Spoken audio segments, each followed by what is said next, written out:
lectura es una pasión, es un hábito, un placer, también es una obligación escolar. ¿Qué decía Gabriela Mistral sobre la lectura? Hacer leer todos los días, como se come, hasta que la lectura sea como el mirar, un ejercicio natural, pero gozoso siempre. El hábito no se adquiere si él no promete y cumple placer. También la lectura es un derecho. Así lo establece la Política Nacional de la Lectura y el Libro, publicada el año pasado y que está validada hasta el año 2020. ¿Y cómo ejercemos ese derecho los chilenos? Más o menos. Leemos escasamente un libro al año según las encuestas. Bueno, menos mal que hay grandes iniciativas que permiten a más de 300.000 chilenos poder leer, como este bibliometro que tengo aquí, y que es una iniciativa entre el Metro de Santiago y la Dirección de Bibliotecas, Archivos y Museos. Hasta hoy hay 21 bibliometros en toda la red del Metro de Santiago. Y en este programa vamos a tratar de hablar sobre lo que significa ese hábito lector, que claro, quieren incentivar iniciativas como esta. Para ello también conversaremos con lectores en el Café Literario, que está acá arriba en el Parque Bustamante, y luego estaremos conversando al final del programa, con la escritora Beatriz García Huidobro, una gran lectora, por supuesto. Espero que lo disfruten.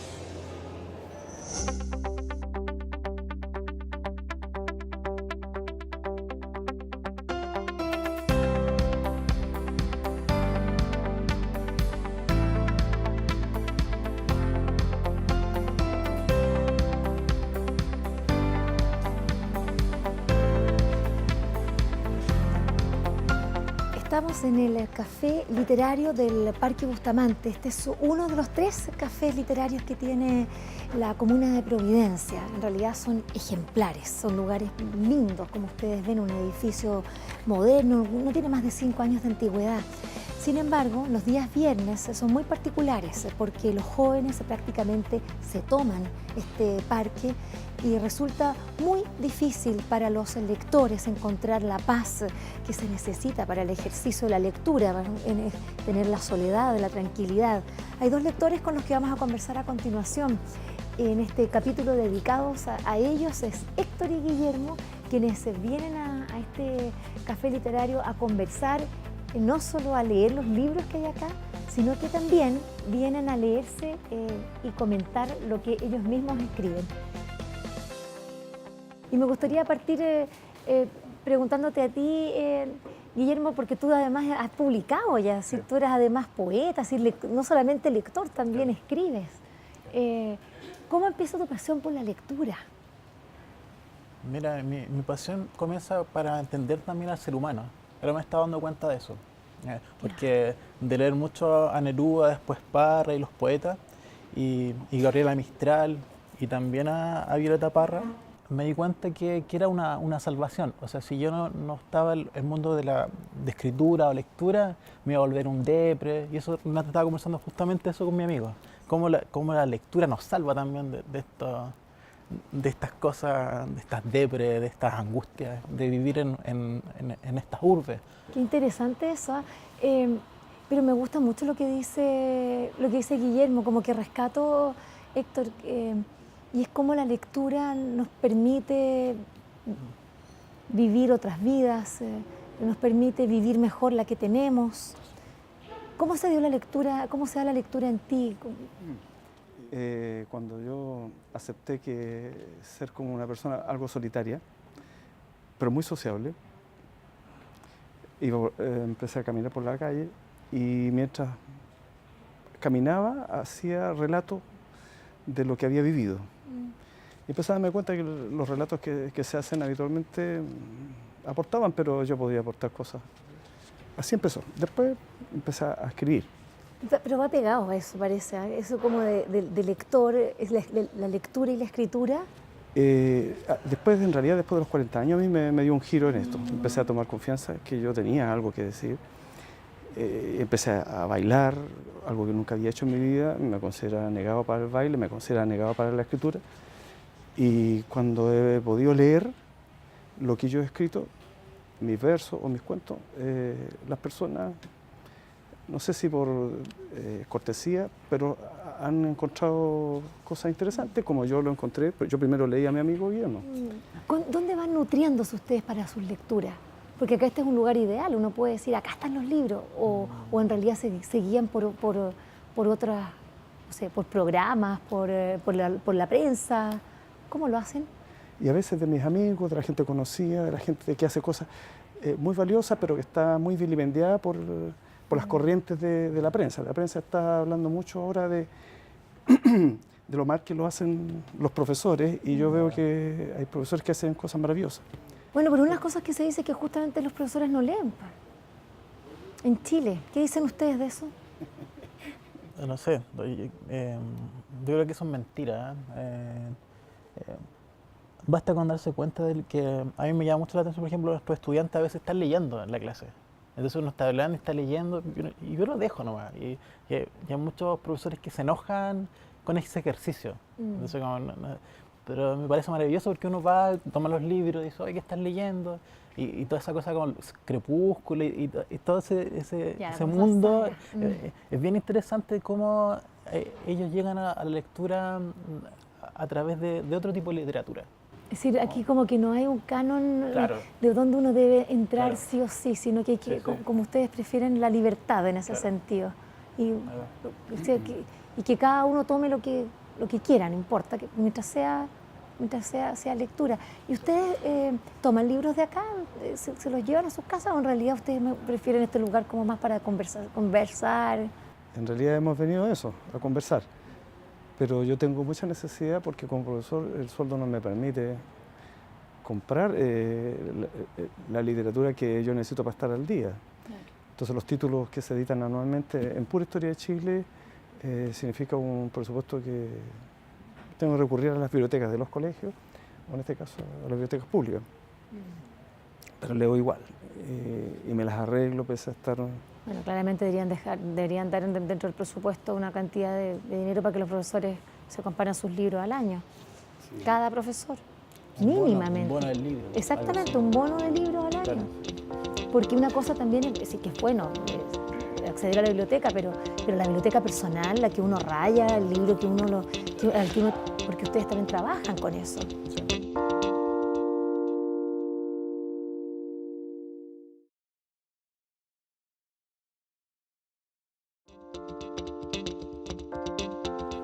¿Sociabilizan esto de la lectura, de la escritura? Guillermo, bueno, tú ahora estás sociabilizando con Guillermo, nos le estás mostrando tus cuadernos. Yo estoy leyendo. Mira. Estoy leyendo su última publicación y yo lo que nunca me he atrevido a editar.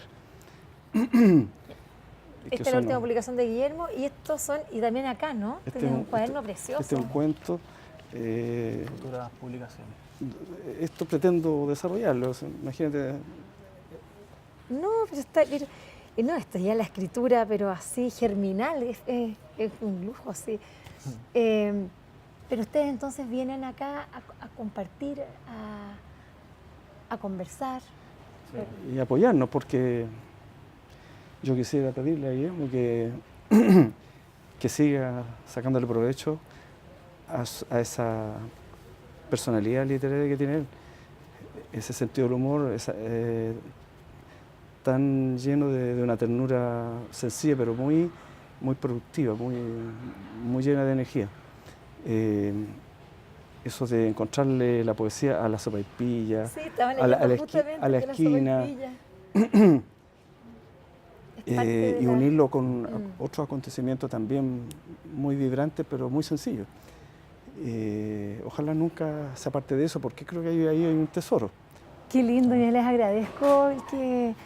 agradezco mucho esta conversación, porque creo que tiene lo más lindo de la lectura, que es el encuentro con otras personas, abrirse a otros mundos, abrirse a otras experiencias, y me llevo este espacio, este momento, porque creo que no solamente son libros, sino que lo más lindo es el encuentro con otros seres humanos. Así que muchas gracias. Gracias a ti. No, gracias a ti.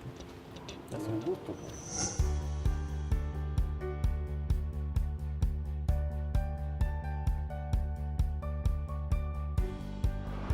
Leer no es solo el acto mecánico de ir descifrando palabras. Los griegos disponían de 10 verbos para diferenciar los actos de lectura y uno de ellos es la anagnosis, que quiere decir reconocer. Es decir, mientras leo me voy reconociendo a mí mismo. Pero para Platón la lectura era recordar, que bueno, viene de dos palabras latinas que quieren decir volver a pasar por el corazón. Fíjense bien, estos cuadros que están detrás mío, para que luego en la conversación que sostengamos junto a Beatriz García Huidobro podamos recordar por qué son tan importantes para ella.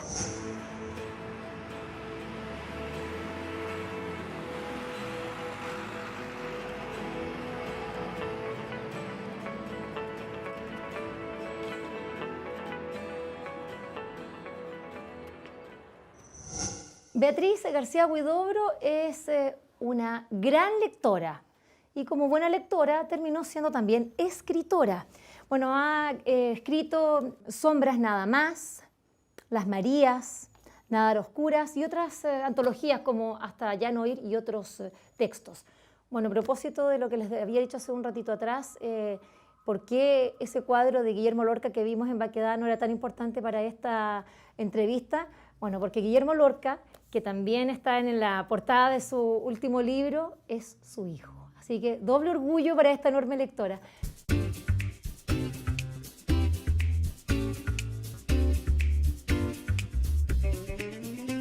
Querida Beatriz, bienvenida. Muchas gracias por la invitación. Bueno, tú tienes el desplume, además, en Vuelan las Plumas, estás recomendando libros y también lo haces a través de la revista Mensaje. ¿Cómo surgió tu pasión de lectura? ¿Quién estuvo ahí en esos primeros días? ¿Cómo fue tu encuentro con la lectura, los libros? Bueno, yo creo que siempre la lectura nace de los ambientes familiares. Bueno, yo en mi casa eran todos buenos lectores y también, bueno, soy de la época en que se leía en realidad, hay que reconocerlo. No había otras grandes entretenciones, pero de todas maneras yo creo que los libros de alguna forma representaban también en la primera infancia un refugio psicológico, fíjate, así como a lo caótico que resulta el mundo externo, cuando uno todavía no sabe leer bien cuáles son los códigos del mundo real también, no tienes un repertorio de conductas que te permita defenderte, como que los libros eran un amparo y al mismo tiempo, entre comillas, te enseñaban cómo apearte en el mundo. Para mí, por lo menos, fue algo tan fundamental en esa primera infancia, te diría, más significativo. ¿Cuál es esa primera infancia así de...? La primera infancia entre los 5 y los 8. ¿Y qué persona? ¿Hay alguien que esté relacionado en esa época, como que te haya dicho este libro? ¿O fue como tú bien dices, como de imitación, de ver que estaban los libros ahí, la biblioteca, los papás? Donde había un libro yo lo tomaba y leía cosas infantiles, por supuesto, y también cosas adultas. Bueno, y mi mamá, que en ese sentido era bien divertida también, porque no tenía mucho criterio. Entonces yo tenía 8 o 9 años y me pasaba, no sé, a Dostoyevsky o a los grandes ingleses que a ella le fascinaban y no acababa de entenderlos, pero de todas maneras... Y franceses también, que esos son bastante más eróticos. Bueno, es que yo estaba en un colegio francés, entonces lo francés también andaba dando vueltas por la biblioteca del colegio. ¿Cómo ves tú la lectura hoy día? Porque tú dices que yo pertenezco a una generación que ya, es decir, que esa que leía. Hoy día los lectores prácticamente son seres en extinción. Sí, bastante. Y sobre todo lo que es más llamativo es el lector que lee algo extenso. Eso, e incluso a mí me ha pasado también que de pronto también siento que no me logro concentrar porque es tanto los estímulos que hay por todas partes, que entran, que salen, que los mensajes tienen que tener 4 líneas. Entonces yo me imagino que a esta generación actual le debe costar mucho emprender, no sé, los demonios de Dostoyevsky. Claro. ¿Cómo agarran 900 páginas hoy en día? Pero sí, claro, está este fenómeno de las sagas también, a propósito de la lectura, ¿no? Es decir, ellos se leen, son capaces de leerse estas 900 páginas, Juegos de Tronos, bueno, para qué decir Tolkien, digamos, que también hay otra. Es decir, como que hay como mundos en que de repente, pero tiene que ver con moda o como una promesa que esté como recubierta de mucho marketing para que ellos puedan ingresar a ese tipo de lectura, Claro. ¿no? Lo que pasa es que también existe una lectura que es un poquitito más facilista, ¿ya?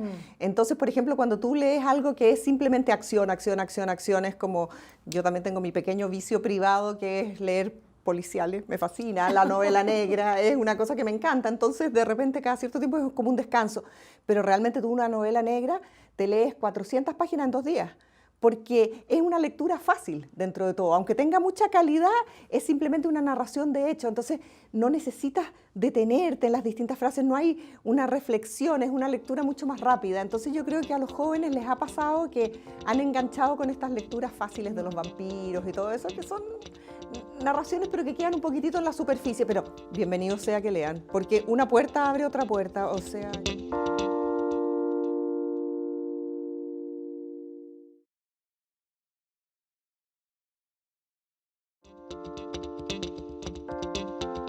A mí lo que me llama la atención, y yo agradezco en tus comentarios, que tú siempre hablas de los libros que te gustan.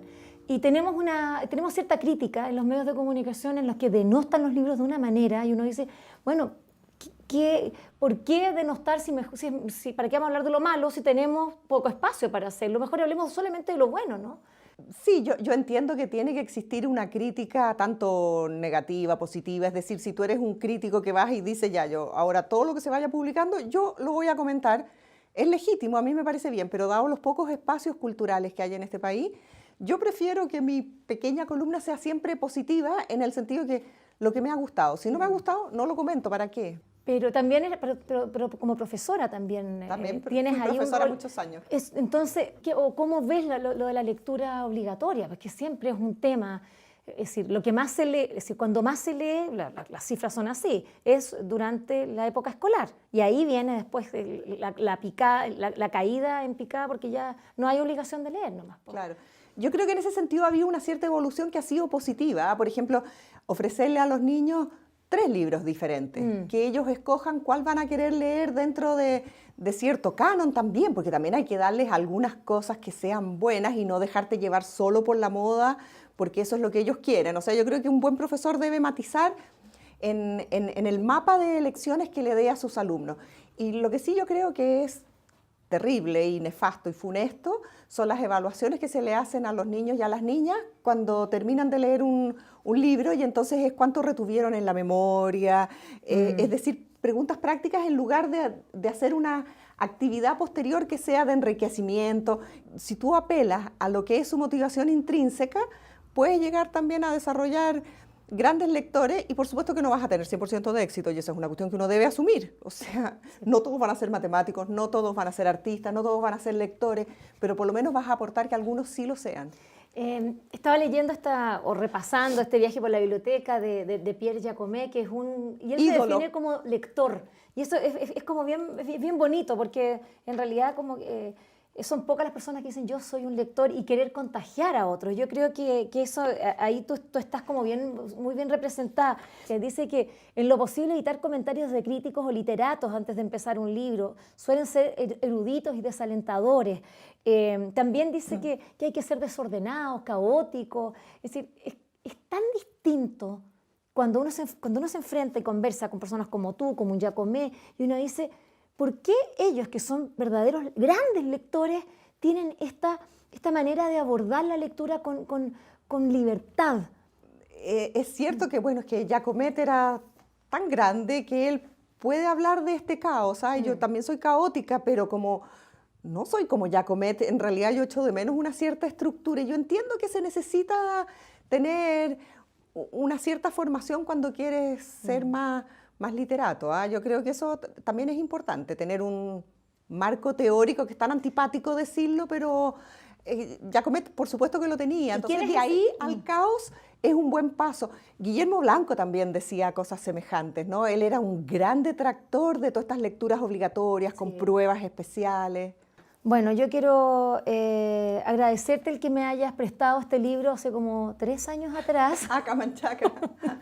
Debo decir que me encantó cuando lo leí. Sí, es muy bueno ese primer libro. Y te quiero agradecer que me lo hayas prestado y quise hacerlo así públicamente y devolvértelo. Gracias. Porque en realidad, bueno, me pasa con tus libros que yo también me doy cuenta que que tengo uno y yo los tenía todos y no sé qué pasó, los fui prestando y tú eres muy generosa en ese sentido, eres buena para prestar libros. No, yo los presto sin ningún asco, me da lo mismo porque los puedo recuperar, ¿ya? De pronto leo un libro que no me gustó, no me convenció, pero entiendo que a la gente le puede gustar y todo, y yo los abandono en el metro. Los dejo ahí para que a alguien les sirvan. Es muy bonito, es un acto poético, es una liberación de un libro. Claro, ¿Tú lees mucho en el transporte público? ¿Andas mucho en metro? Sí, pues yo ando en metro todos los días de ida y de vuelta, entonces eso es sagrado para leer. ¡Ay, qué agradable! Bueno, y a donde voy ando con un libro en la cartera siempre, es una condición sine qua non porque en cualquier minuto te tocan horas largas, la peluquería. Por la ejemplo, notaría. La notaría, donde he tenido que ir por diversos asuntos legales de mi mamá, he tenido que estar ahí, qué sé yo, y estás una hora perdida, ¿y qué puedo hacer? Entonces si me pongo a ver, no sé, Facebook, es como hojear una revista. Facebook es una cosa que no termina nunca y que no te deja nada, entonces es como hacer zapping en la televisión, son cuestiones que a mí me desquician, esa como sensación de pérdida de tiempo. ¿Cuál es el libro que andas trayendo en tu cartera? Bueno, ahora justo estaba terminando, estoy terminándolo ya, el libro de la Diamela El Tit. Pero mira, Réplicas. Ese es un libro grande, yo todavía no lo leo, así que a ver. Espectacular, Bueno. espectacular. Porque son ensayos, es otra visión y realmente Diamela El Tit es como una gran pensadora, si no es solamente una gran escritora. Entonces estas son como crónicas que ella ha publicado, bueno, yo algunas las había leído, sobre todo las literarias, me gustan mucho, pero es que como que los conocía. En cambio, ver toda una visión política y social en una sola condensación ha sido como iluminador, porque ella tiene lo que se llama un punto de vista original, y cuando tú dices original, no es como quiero épater les bourgeois, así hacerlo, dejarlos deslumbrados, sino que es mirar desde otro ángulo lo que siempre ha estado visible, estaba ahí y tú no lo veías. Preciosa la portada. De Diamela El Tit, entonces Las tetas réplicas, escrito sobre literatura, arte y política. De la Lotte Rosenfeld es esa portada. Ah, bueno. Sí, Sí, yo me acuerdo que haber estado con la Diamela y haberle preguntado qué le parecía eso de que la encasillan, ¿no? Como escritora de nicho, así como de culto. Nada que ver, nada que y ella dice, me importa un pucho, yo escribo, yo hago. Y yo creo que a ella le ha pasado eso, como que quedó como muy circunscrita y ha perdido la masividad que debiera tener su escritura. Pero es un prejuicio y yo creo que también ha habido para mi gusto, desde el punto de vista de ciertos críticos, una cosa ligeramente como envidiosa también, ¿eh? De decir, bueno, no, ella escribe para la academia y se acabó y no entra en nuestro plano de nosotros los escritores, los literatos, etc. Y eso no es así, porque realmente, ponte tú, Mano de Obra, para mí, es monumental. Es una novela que cambió realmente lo que es una novela social, porque escrita en clave neoliberal, es otro paradigma. Nosotros ya no podemos hablar del niñito pobre, huérfano, caminando, así la sangre y la esperanza ya no. Exactamente. Ya no es esa la realidad social, Exacto. sino que ahora el paupérrimo es otro sujeto. Y ella lo interpretó muy bien en esa novela, que yo creo que va a ser algo que te digo, en 100 años más cuando no estemos, Sí, va a también seguir creo. siendo estudiada Sí, como sí. algo fundamental. Muchas gracias, Todo el Beatriz, por contrario, haber gracias sido a parte ustedes. de este capítulo sobre los lectores. Y yo creo que como es la lectura esta es una pasión contagiosa, esperamos haber contagiado también a nuestros televidentes. Así que muchas gracias por habernos acompañado y nos reencontramos en otras conversaciones urgentes. Chao. Está bonita. En nuestro viaje de hoy vamos a sumergirnos en el mundo de las bibliotecas. No estamos llegando a cerca de 8 millones de habitantes con bibliotecas cercanas. Me toca ir a terreno y ver los cracks en funcionamiento. Son la luz.